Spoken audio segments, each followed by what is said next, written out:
Do I have a history that predisposes me to a certain thing? Yes. That just means it's harder for you to do what you need to do, but it is still up to you. The past is over, the future hasn't happened yet, the only time is right now, and the only question is, what are you going to do?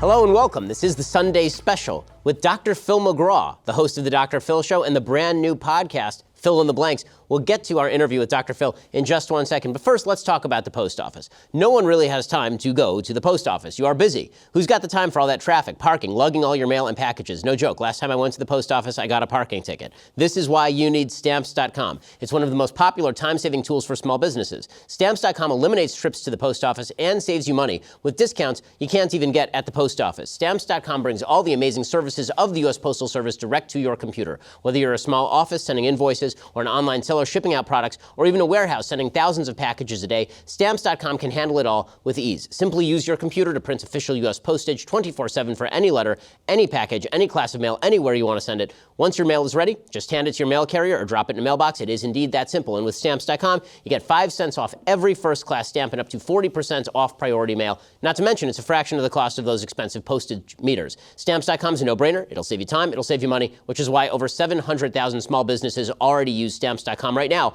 Our listeners get a special offer. It includes a 4-week trial plus free postage and a digital scale. No long-term commitment. Just go to Stamps.com, click on the microphone at the top of the homepage, and type in Shapiro. That's Stamps.com. Click on that mic at the top of the homepage. Type in Shapiro for the special deal. Well, Dr. Phil, thanks so much for stopping by. Not sure why you're slumming it with us, but I'm glad you made it. Listen, nice digs you got here. Appreciate it, and you're a solid liar. Yeah, I can only tell because I've been watching your show and you've told me how to spot a liar. So. See, I need to stop doing that. People can pick it out now. It's dangerous.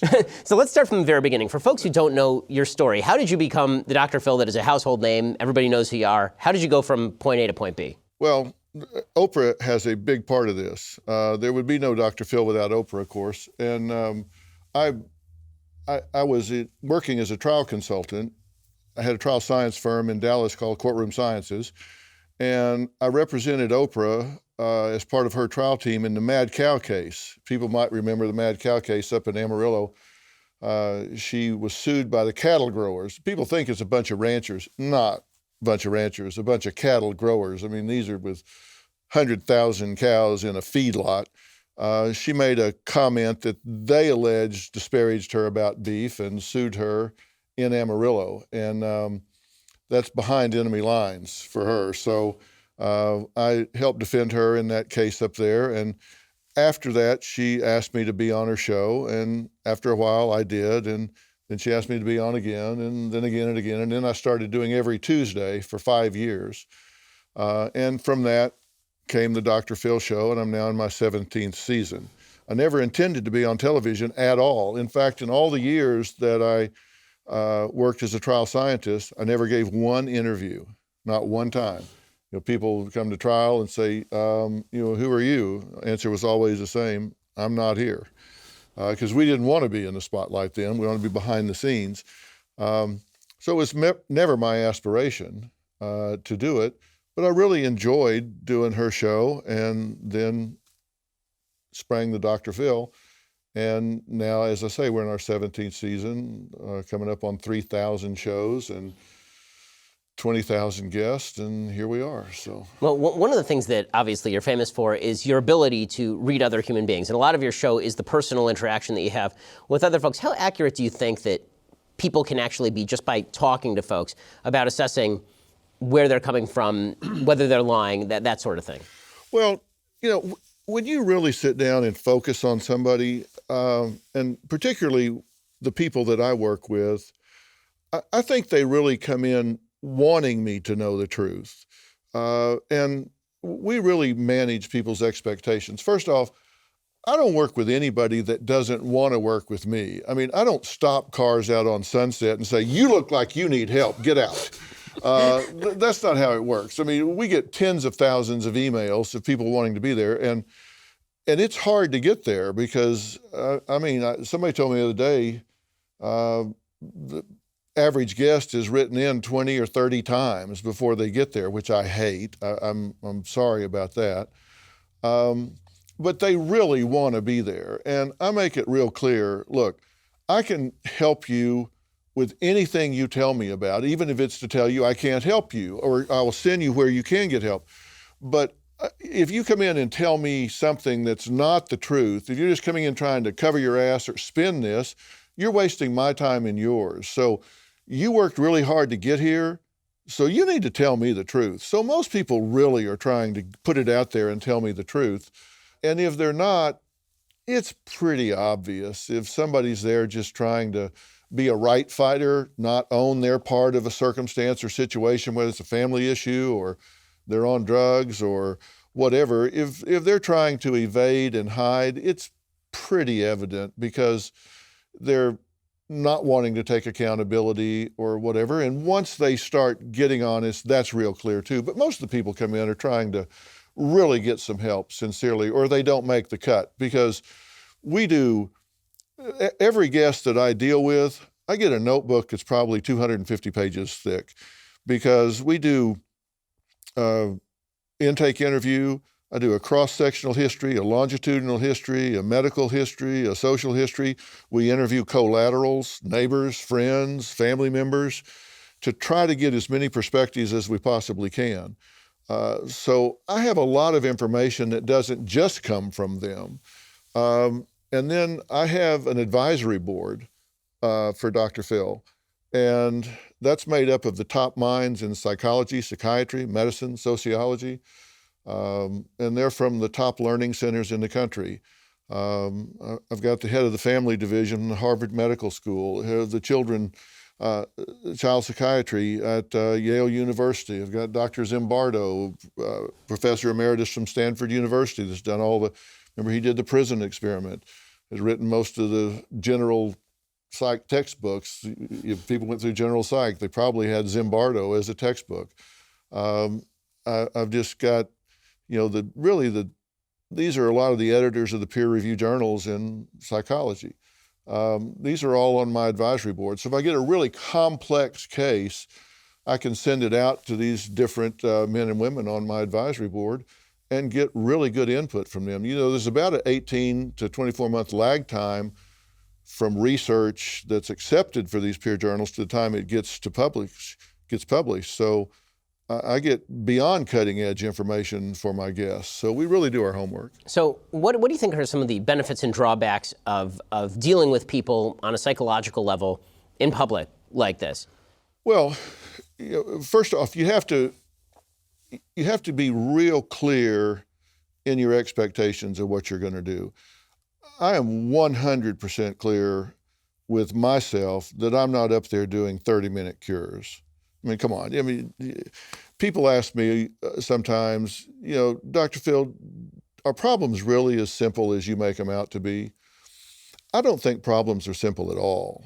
In fact, I think problems are often very complex. But I think the solutions are often very simple.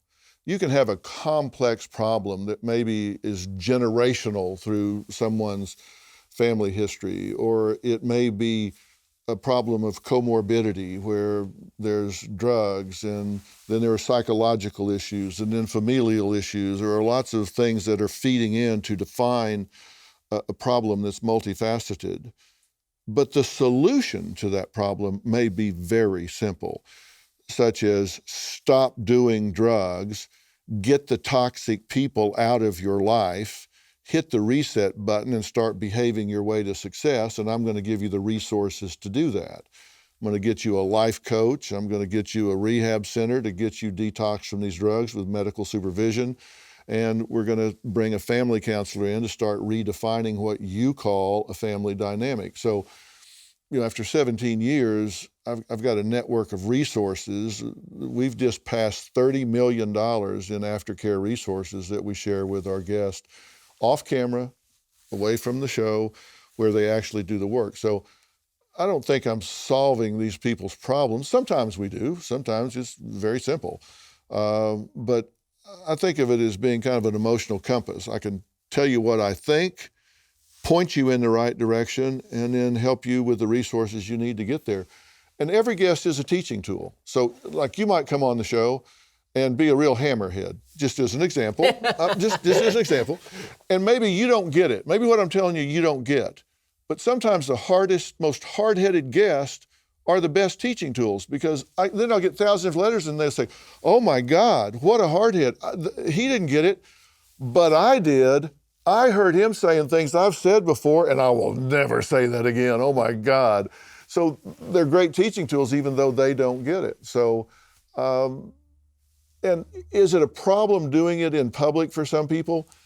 If so, they wouldn't be there. I mean, they choose to come, and there's a certain percent of the people that are just exhibitionistic in their personality. I mean, let's just face it. They want the attention. They want to do it in front of a camera. We have a narcissistic society. Some people just want to be in the spotlight. And then there's a percentage of the people that they just uniquely want my perspective. They think I'm tired of going to a psychologist that pats me on the hand and says it's going to be okay, and how's that make you feel? They want somebody that puts verbs in their sentences and cuts to the chase. So they come because they uniquely feel like I've been in their living room every day for 15 years. They trust me and want to know my point of view. And then there are some people that are there because their spouse grabbed them by the ear and said, get your ass down here or I'm leaving. So they're captive audience. So they come from all walks of life. And it seems like a lot of your brand and a lot of your popularity is linked to the fact that you're a very big advocate of personal responsibility. From the shows that I've seen, a lot of what happens, people come in, they don't want to take responsibility for what's going on in their life. They don't want to take responsibility for their choices, and you kind of tell them that they need to take responsibility for those choices. Do you think has that been successful typically? I mean, it sounds like you have follow-up resources. And also, have you gotten blowback for pushing that hard on sort of the personal responsibility angle? Well, look, I don't make the rules. I'm just telling them what they are. I mean, look, there are some things that I'm one of those people that believes old sayings get to be old sayings because they're profound. Like a stitch in time saves nine, I mean, these things stick around generation to generation to generation because they apply. And I have certain rules, like you just don't reward bad behavior. I mean, Lassie can figure this out. You don't need to come to me for that, but sometimes they're so close to it, they do. You don't reward bad behavior. If somebody comes in and they says, I got a 30-year-old son that's on drugs, he's living in my house, he's telling me he won't clean up his room, and I can't get him to do what I need him to do. Well, why are you letting him live with you? Why are you buying him a new cell phone? Why are you paying all of his car payment and insurance? And he's calling you I mean, to me, that just seems simple. You're rewarding bad behavior, and then you're asking me why he does it. Why wouldn't he do it? You're requiring nothing of him. So, of course, he's going to do that. Some words get so overused they lose their meaning, like enabling. You say, oh, well, you're an enabler. People don't really stop and think what that really means. It's used so much it loses its meaning. Enable means I'm making it possible for him to do what he's doing. And if I stop making it easy for him to do what he's doing, then, again, old saying, necessity is the mother of invention.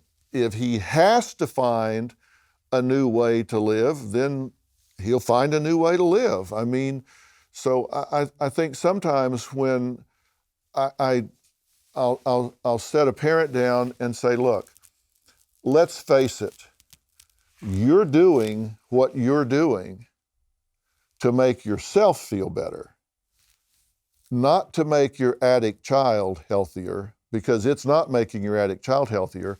You're actually doing this so you're not anxious about them being on the street. So don't kid yourself, you're doing this to help them. You're doing this so you don't lay awake at night.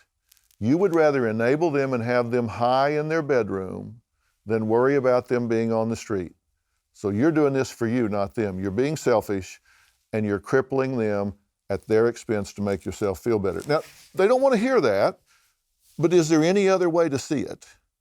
And so I tell them the truth. And usually, once they wrap their head around that, then they say, I never thought of it that way, and they change what they're doing.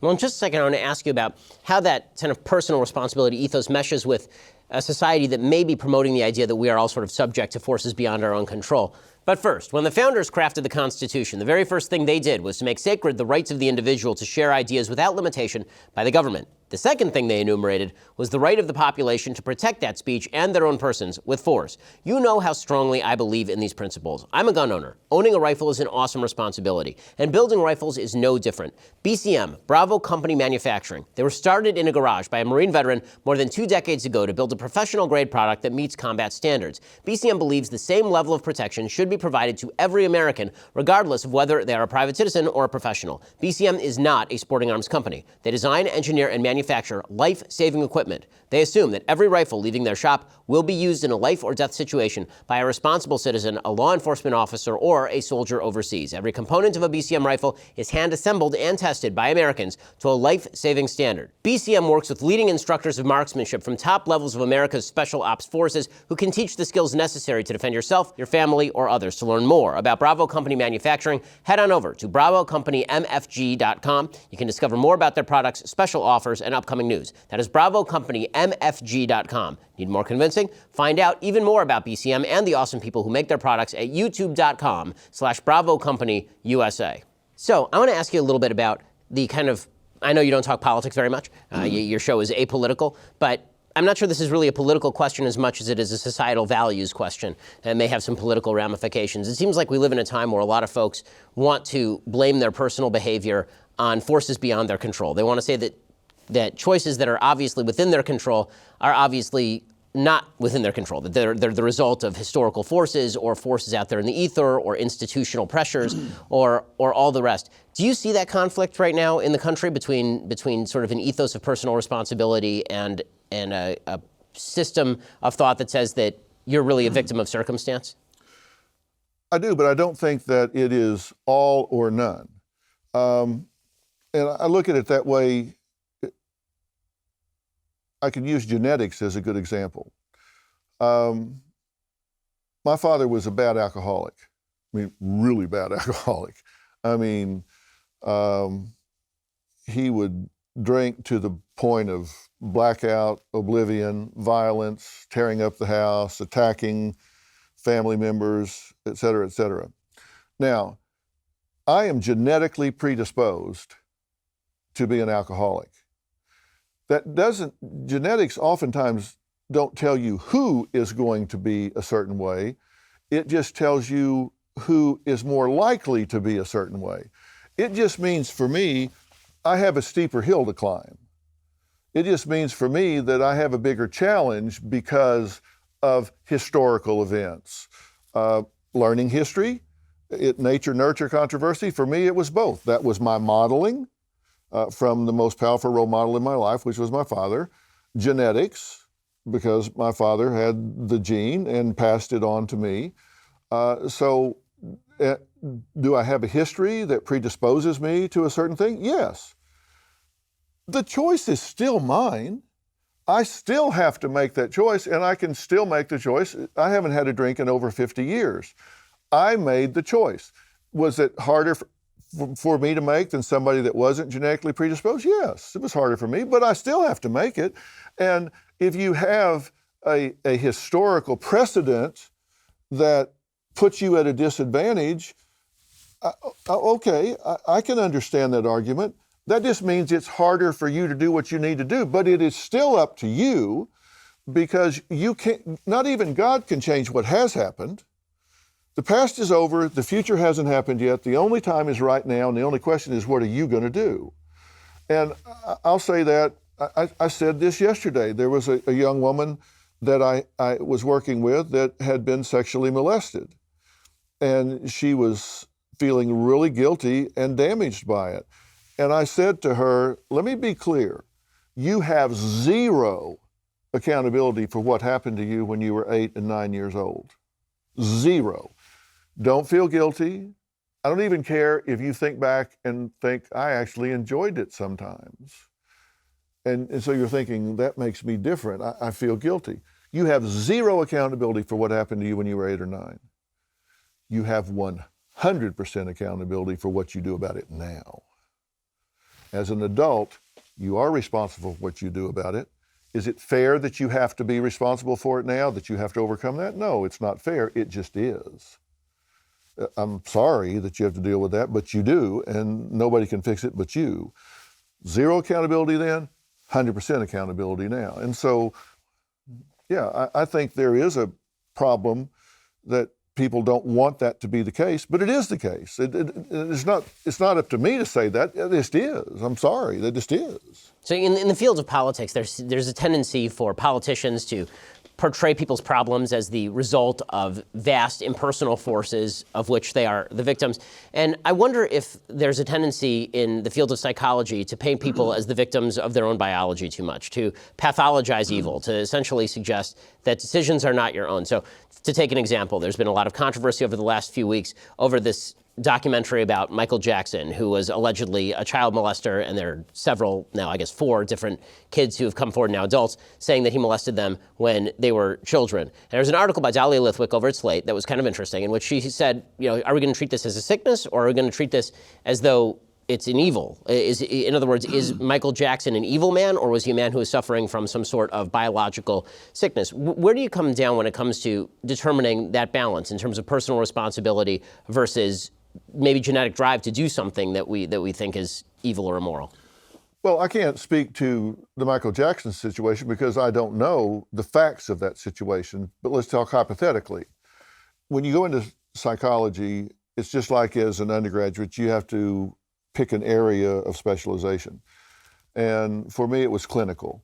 And that's where you deal with neurosis, psychosis. That's what you generally think of when you think of going to a therapist. They're generally a clinical psychologist. Not always, it can be counseling and others, but generally it's clinical. And then I also completed the core in behavioral medicine, which is essentially medical psychology. It's the point at which your physiology and your psychology merge and interact, and they influence one another. And that can be a profound influence, particularly with chronic disease management.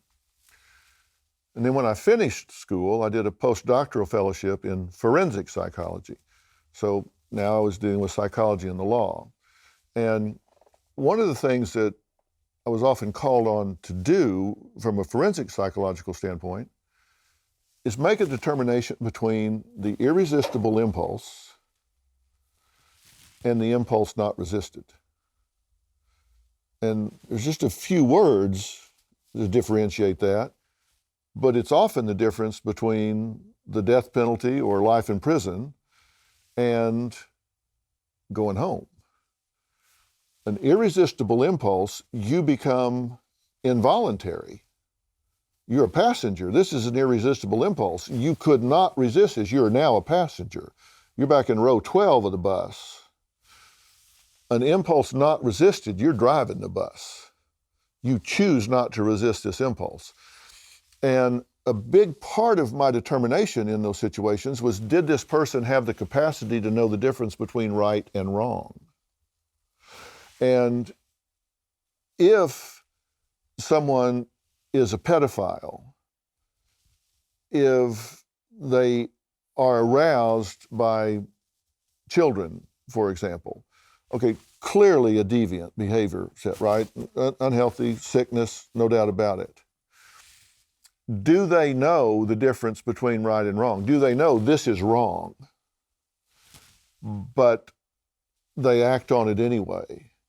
Now, to me, if they know it's wrong, then they have the ability to raise their hand and say, I have this problem, I need help with this, I need controls built in around me for this, I need monitoring, I need help with this, I have trouble with this. And if they fail to do that, now I've got a problem with their behavior. But if they say, look, I have a problem here, and I realize that I don't want to feel these things, but I do, and I know it's wrong, so I'm identifying myself. I'm going to mental health professionals. I'm identifying myself before I act on this. And there are many pedophiles that do that, by the way. They do raise their hand and say, they don't come out publicly, they go to a therapist and say, my God, what is wrong with me? And they get help. So somebody that feels that and knows the difference between right and wrong. And one of the real simple ways to figure that out is if they hide it. Because if they hide it, they must know it's wrong. So if they don't hide it, then they might not know it's wrong. So you can look at their behavior and see, did they go to great lengths to hide this, to cover this up? If they do, they must know it's wrong. So I was on your show a couple of weeks ago, and one of the things we talked about was the Jussie Smollett alleged fake hate crime. And one of the topics that came up was the possibility that we Americans may value victimhood too highly. We are all sympathetic to victims. We want to make sure the victims are taken care of. But do you think that Americans are treating victimhood as a sort of medal of honor at this point? Well, it depends. If someone is truly in an imbalance of power and they are exploited, I have great compassion for that person. But you have to make a decision and maybe an investigation to determine if that's really the case.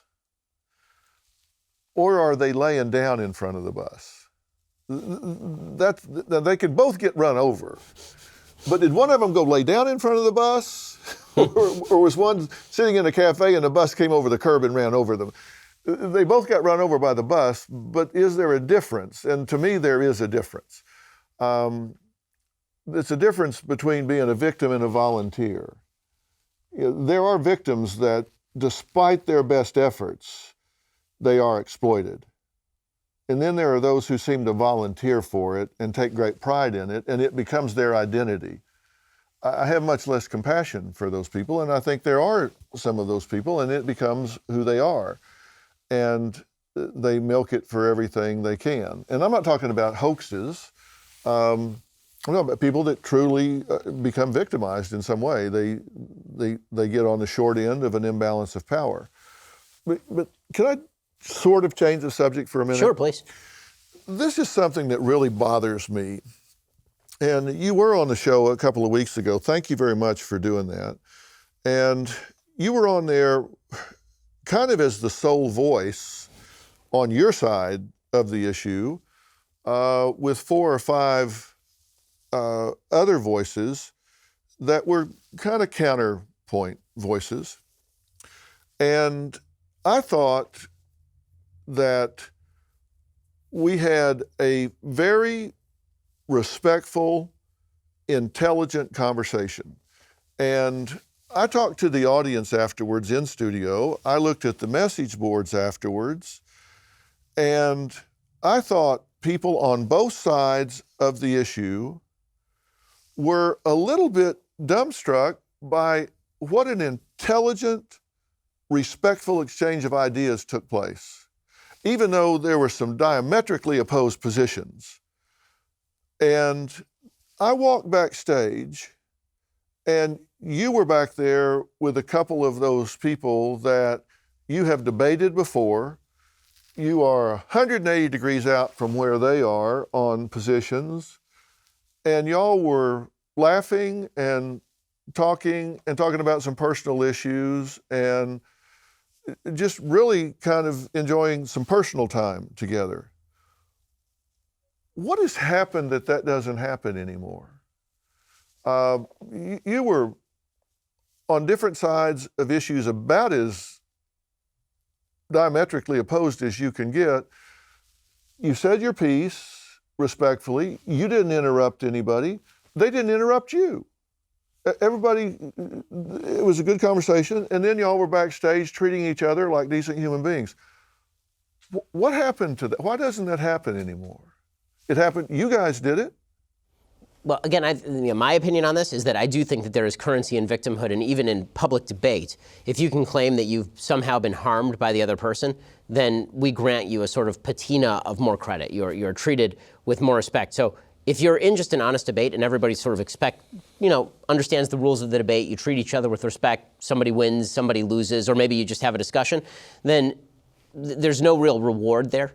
But politically speaking, I think we live in a time where if you can claim that someone was mean to you on stage, or you claim that you were offended by somebody, that there is real currency in that. I was pointing this out with regard to, for example, the Vice President, Mike Pence, and Joe Biden, the former Vice President. So a couple of weeks ago, Joe Biden did a speech in Nebraska where he suggested that Mike Pence was a decent guy. And he was immediately hit by a wave of people who said, well, Mike Pence isn't a decent guy. He disagrees with me on some LGBT issues. This would be Cynthia Nixon, the former gubernatorial candidate in New York.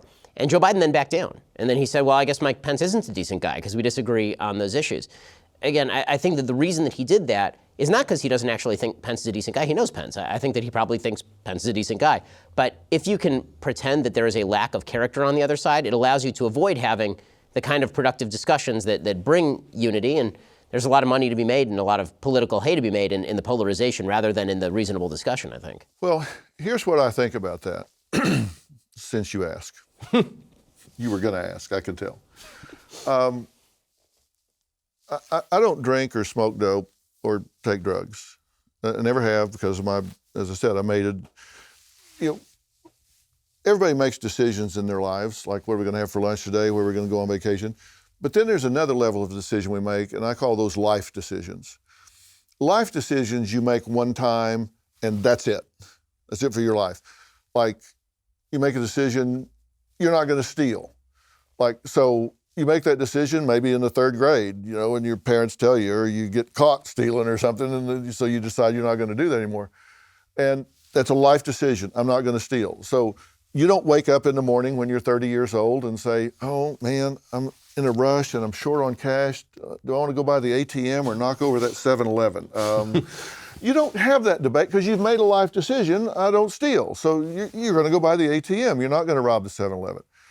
And so we make life decisions. I made a life decision early on that I wasn't going to drink or do drugs because of what I'd seen it do to my dad, who I thought was a really good, hardworking man. I saw what it did to him. I don't have any problem with people who do in moderation. But one of my best friends is Ron White, the blue-collar comedian. Now, he smokes dope every day, and he drinks every day. And I've loaded him into the car and taken him home and poured him out on the floor before. And people say, how can these two be friends? Here's Mr. Straight, doesn't do any of that, and here's Mr. Never does anything but that. And my answer to that is always the same. You don't have to love everything about somebody to love them. You don't have to love all their behavior to love them. I wish he didn't do that, but he does. But he's also very loyal. He's a great father. He's really fun to be around. He's an intelligent guy, interesting to talk to, very respectful of my wife and kids, and he's just a really great guy. I don't like this about him, but you don't have to like everything about somebody to like them. So why can they not have a difference of opinion on an issue and you still recognize they have many redeeming qualities?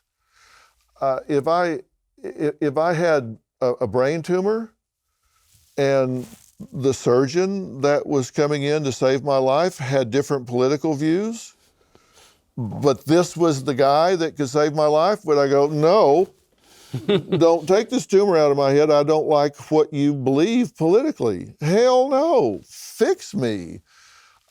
I just don't understand the intolerance that we now seem to have for each other instead of recognizing that we can differ on issues and still recognize that there's redeeming qualities in each other.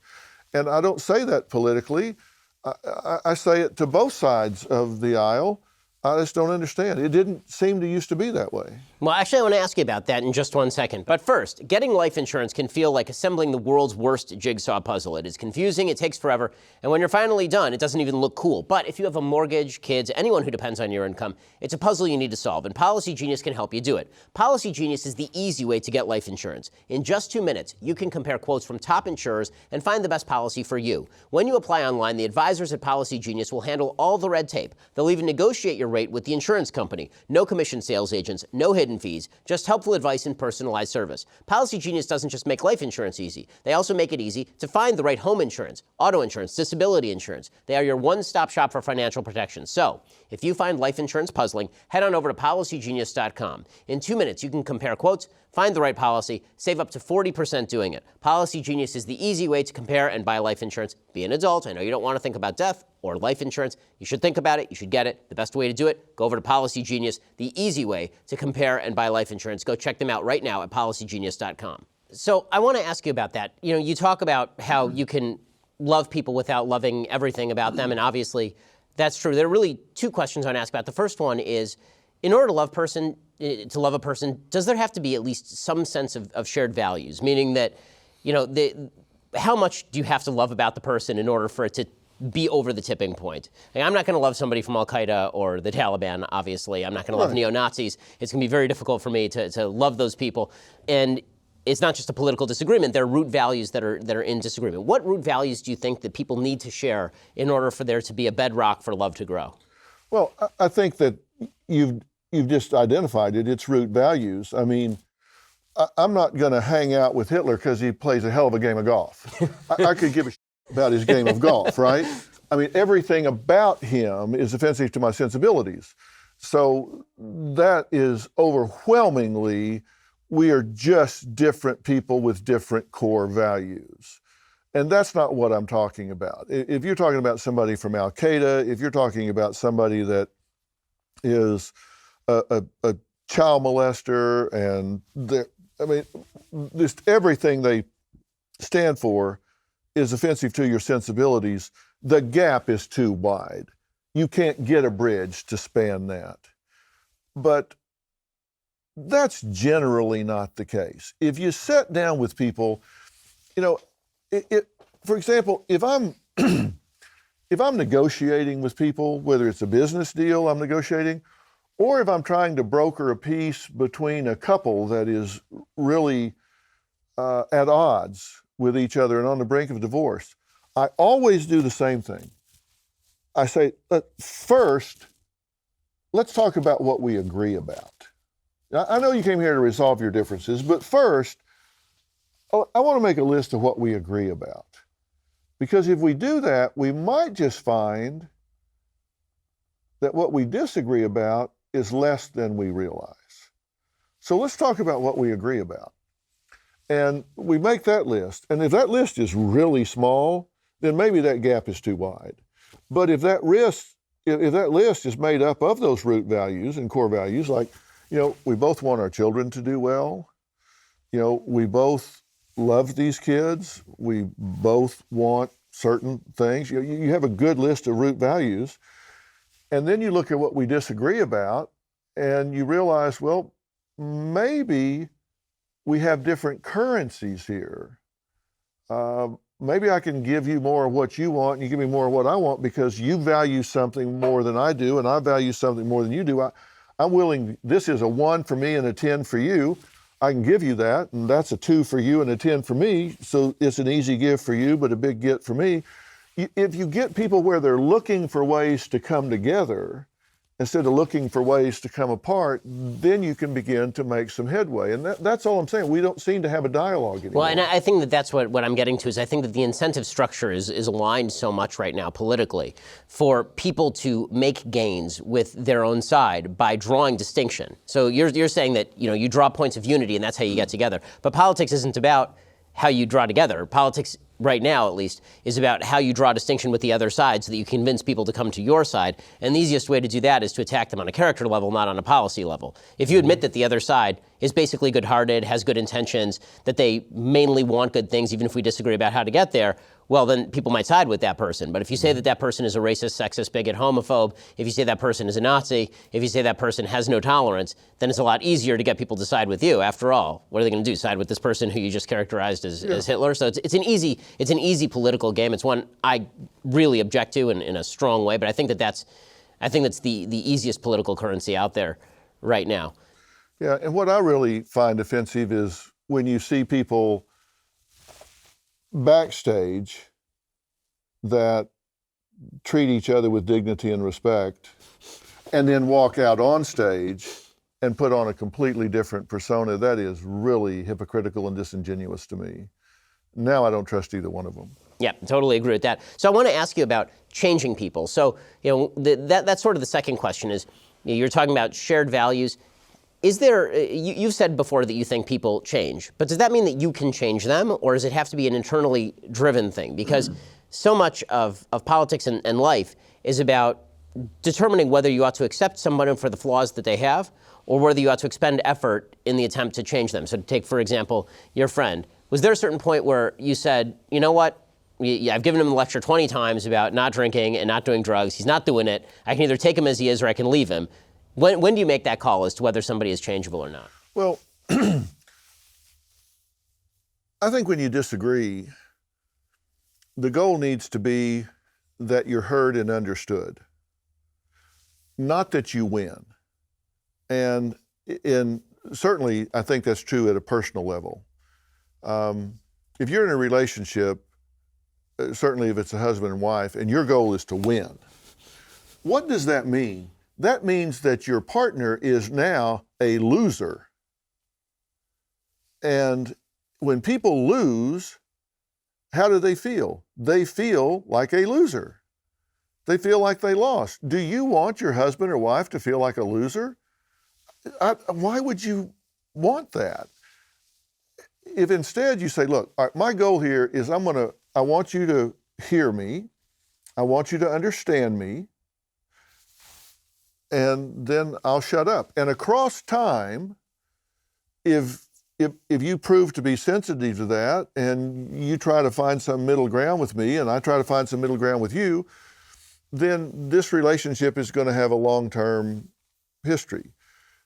If not, then maybe it won't. But my goal is not going to be to grind you down where you finally say, okay, you're right. You got to decide if you want to be right or you want to be happy.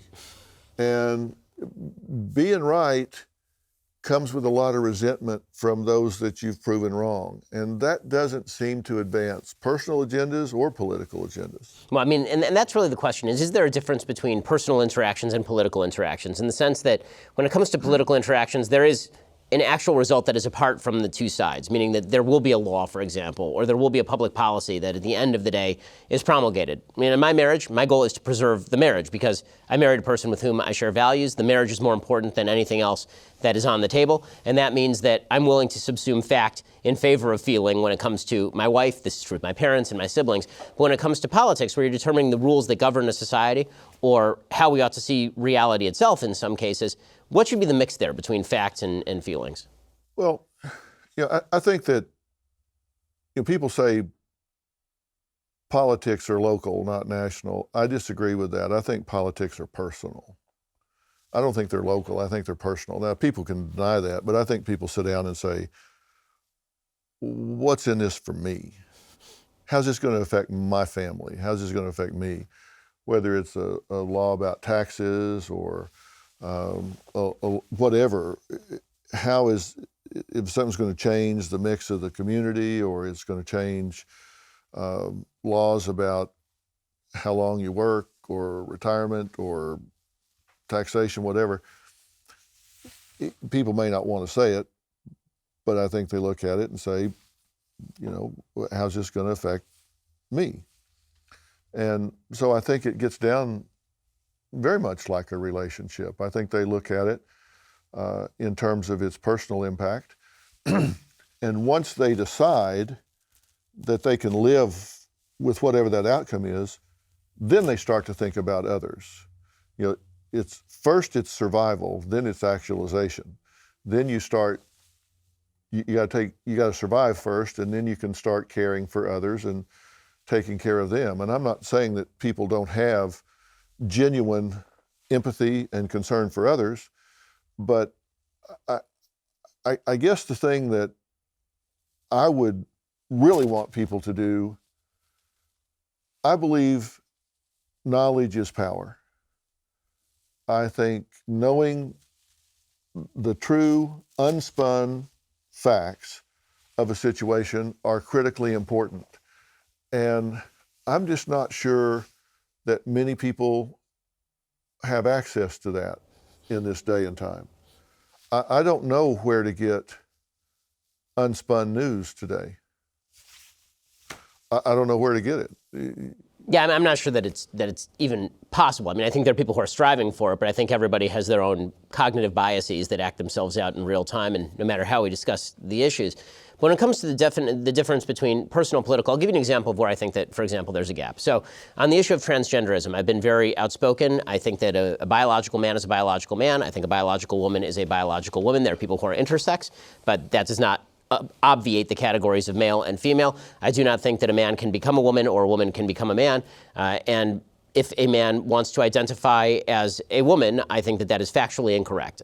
My view of that is that that's a mental disorder. Now, if I'm at dinner with a person who is transgender, I will call them by their preferred pronoun, because what's the point in offending the person? The person's still a person. I wouldn't go out of my way to insult somebody who I'm at dinner with. But if I'm speaking publicly about Caitlyn Jenner, for example, I will say that Caitlyn Jenner is a man, and I will call him by his biological pronouns. The reason for that is because in the dinner situation, my target audience is the person with whom I'm speaking. That's the person with whom I'm forming a relationship.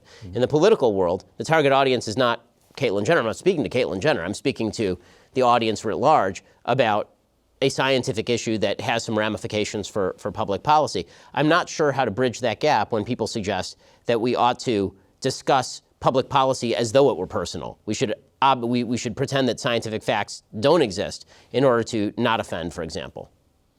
Well, I think what you're talking about is the difference between being genuine and being brutally honest. There is a time and a place for everything. And the time and the place for you to air your scientific-based political agenda doesn't have to be at dinner. I mean, there's a time where that fits, and there's a time where you're in that mode and you can say what you want. But is that appropriate at dinner? And if you feel uncomfortable with not being consistent with your scientific belief, then don't get in that situation. But it's kind of like my wife tells me at home, don't you Dr. Phil me. You do that at home, don't you? You do that up there, don't you do that here? There's a time and a place for everything, and I think you've chosen very well to say, I'm not going to be offensive to this person's belief system here, but you put me in a public forum and ask me to take a position, I'm going to be true to my belief system here. But that doesn't mean I have to be offensive to this person's belief system there.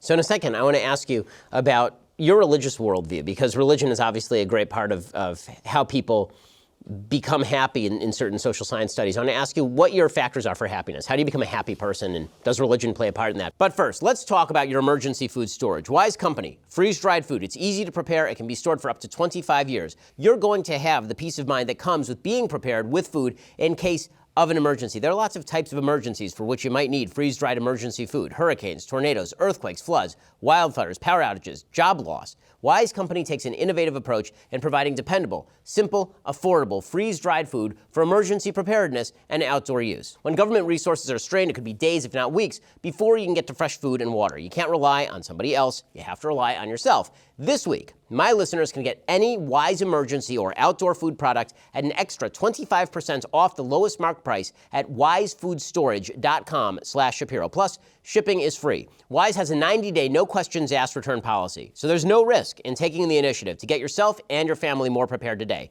That is wisefoodstorage.com/Shapiro to get any Wise emergency or outdoor food product at an extra 25% off plus free shipping. That's wisefoodstorage.com/Shapiro. So let's talk a little bit about how to become a happy person. So there's a lot of focus on happiness, particularly in Western civilization. The traditional religious worldview has been your happiness is of no consequence, basically, that you have duty, and duty is what motivates you. And if you fulfill your duty, then you'll be happy. In the typical sort of Aristotelian view, if you act in accordance with virtue, you'll be happy. We in Western society seem to think that happiness is sometimes material goods, sometimes it is, kind of the joy of the moment. How do you define happiness, and what should we be aiming for? Yeah, well, a friend of mine has a poster that says, money won't buy happiness, but it'll get you where it is. It'll get you real close to where it is. I think it's very individual, and I think it comes down not only to how you define it, but how you experience and express it.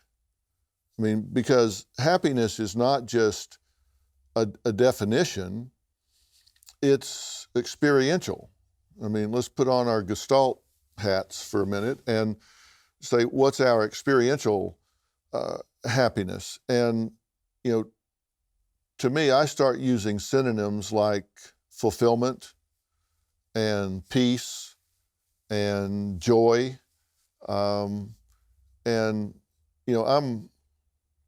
I'm what my wife Robin calls emotionally constricted sometimes. I mean, something good will happen, and she looks like, Snoopy dancing in the Peanuts cartoon. She's like, "Yay!" And she looks at me and says, "Give me something. Come on, give me something here." And I might be feeling all warm inside, and it's like, okay, I've achieved that. I've clicked that off. I feel great about this.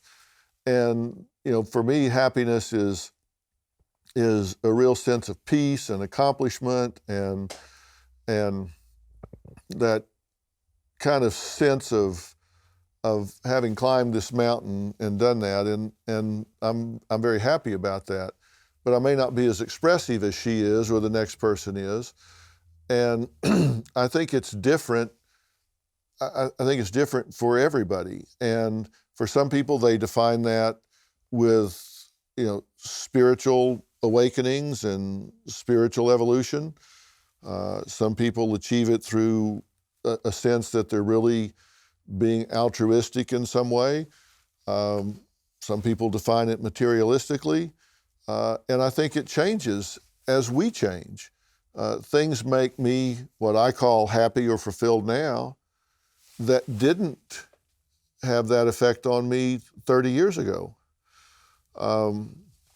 I've got this kind of ruler that I've made.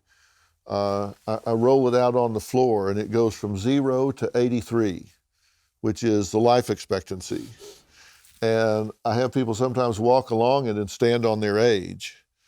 And when I walk along it and stand on my age and look over my shoulder, there's a whole lot of white behind me and not very much ahead of me. So now, having good health and being able to enjoy what's around me now, my kids who are grown and my grandkids, I mean, to me, spending time with them and having the health and cognition to enjoy it, that to me is really fulfillment and happiness, and that to me really fills me up. 30 years ago, I took most of that for granted, so it didn't have an effect on me. So I think it changes across time. And I know now one of the things that gives me the most fulfillment is I love giving a voice to people that don't have it. So if I'm working with a story on Dr. Phil that has children caught in the crossfire in a custody battle or something, and they're just being torn apart and used as a rope in a tug of war, and I could come in and stop that and get these kids out of this crossfire and give them the voice they don't have, I might go home tired that night, but it's a good tired. I feel good about what I've done. This was a good thing, and if millions of people watch that and a percentage of them won't do that because they saw the pain in these kids' eyes, and I realize I've impacted those people, then that's a good tired at the end of the day, and that's a joy for me. So, sometimes it's tied to achievement, sometimes it's tied to something else, but I think it has a lot to do with peace and fulfillment. So I want to ask you about something that seems to be making a lot of people deeply unhappy, and that is social media.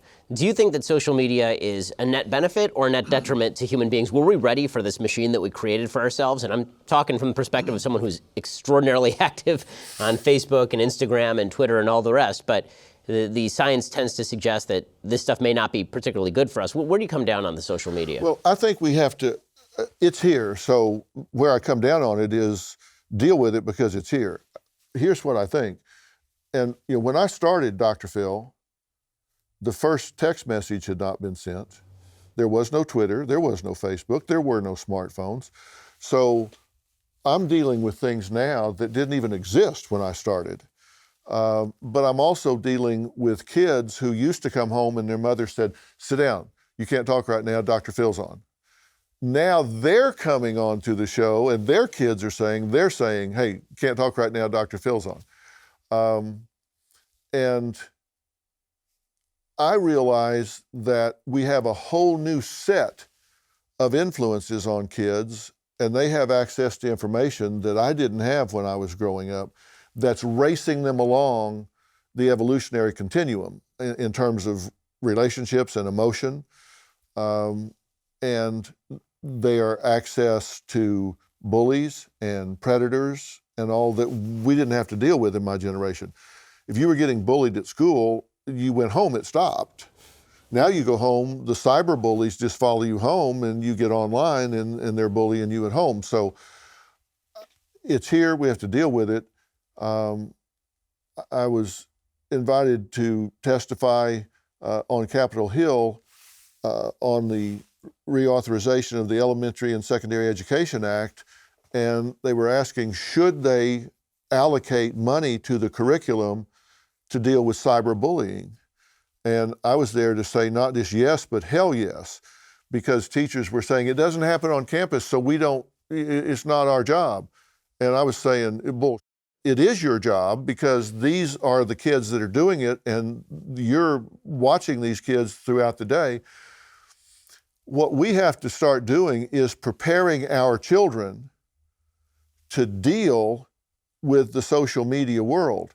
Because if we have a generation that grows up with the need to be loved by strangers, we're creating a vulnerable generation that is giving their power away to people they don't even know.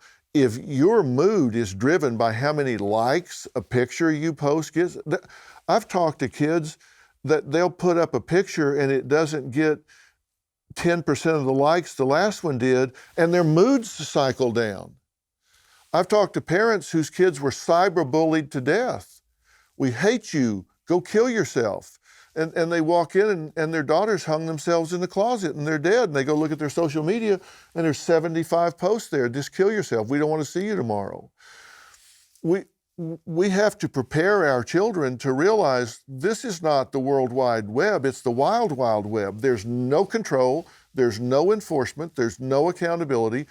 So we have to inoculate our kids so they realize this isn't the real world. These are keyboard bullies. They wouldn't say that to you in the elevator, but they'll say it to you with the anonymity of a keyboard. Do you think that it's starting to bleed over, meaning that, there's always been this sort of feeling on Twitter or Facebook that there's the online world and then there's the real world. And the online world is not real, and when you turn off the computer, life gets better. But what I'm starting to see is that the crudity of the online world is bleeding over into the real world. People are treating each other worse in the real world as a result of them being accustomed to treat each other badly online.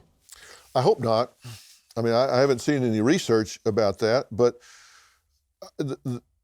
I'm seeing it get worse online, and I'm seeing just this last weekend, a few weekends ago, I flew into North Carolina to meet with the family of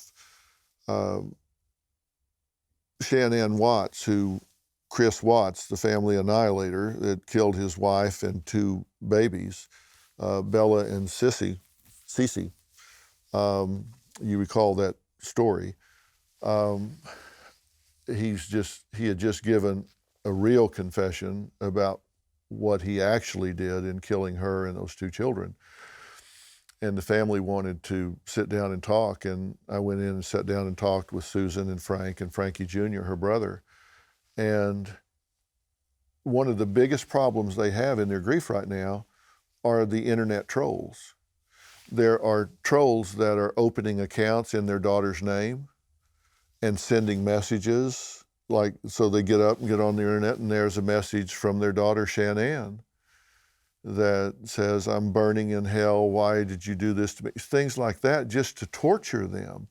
And trolls accusing them of things and saying they are the real murderers, and all this stuff of people they're just pure, sick, evil people. And that wouldn't happen if there wasn't social media, so that's a real downside to it. And there's no enforcement of that. And there's got to be some way to find those people and hold them accountable for that, because some people that don't react well to that, it can actually push them over the edge and be suicidal. So some of it is out of control, and I don't know what the answer is, but it is out of control. So when it comes to how to train your kids for this sort of stuff, you deal with kids on a regular basis on this show. What are sort of the rules for the road in teaching your kids how to deal with a world that seems like it may be increasingly chaotic? Well, you have to talk to them about it, number one. Look, kids have the knowledge but not the wisdom to handle this internet and the World Wide Web. Adults have the wisdom but not the knowledge. Those kids can navigate around there. My God, with 3 clicks, they can have you anywhere in anything looking at whatever. We're in there trying to figure out how to get this camera to point the other way for 30 minutes, and by then, they've gone around the world. So they've got the knowledge. We need to provide the wisdom, and you've got to sit down and talk to them. And you remember, well, you're too young, but there used to be these ads that would come on at 10 o'clock at night. They would say, it's 10 o'clock, do you know where your children are? Do you remember those? No, a little before my time, I think. Yeah. Well, it used to be, it'd just come on at 10 o'clock. It'd just go, bing, it's 10 o'clock. Do you know where your kids are? With the internet, it's always 10 o'clock. You need to know where your kids are. And parents need to find out what platforms their kids are going to. And they say, well, I don't want to invade their privacy. My advice, invade their privacy. Get a screen name. Get in that group. See if your child's being groomed. They may not notice it, but you need to notice it. See if somebody's trying to get your daughter out the bedroom window, and she thinks it's another 13-year-old, and it's really a 40-year-old pedophile, predator out there. You need to monitor. You need to know where they're going, and you need to talk to them and show when an article is in the paper about someone being abducted by somebody they met, you need to show them. I'm not trying to make them paranoid or make them think the world is a scary place, but they need to be situationally aware. You need to talk to them about that. And if they become obsessed, then you need to get them to unplug. And if all you ever see is the top of their head and their thumbs are going like this, you need to limit the time that they're on there. And you can put child controls on there, but they'll defeat those before you set them up. You need to limit their time, and you need to know where they're going, and you need to monitor that so you can protect them from themselves and from others. So I have one final question for you. You've done 3,000 shows. I want to ask if there's one particular episode that sticks out to you. But first, if you want to hear Dr. Phil's answer, you have to be a Daily Wire subscriber. To subscribe, head on over to dailywire.com, click subscribe, and you can hear the end of our conversation there. Well, Dr. Phil, thanks so much for stopping by. Folks, you need to check out Dr. Phil's podcast. It's called Fill in the Blanks. Go check it out right now. And of course, everybody watches your show, so I don't even need to plug Dr. Phil. Everyone knows about it. Thanks so much for stopping by. I really appreciate your time. Thanks so much.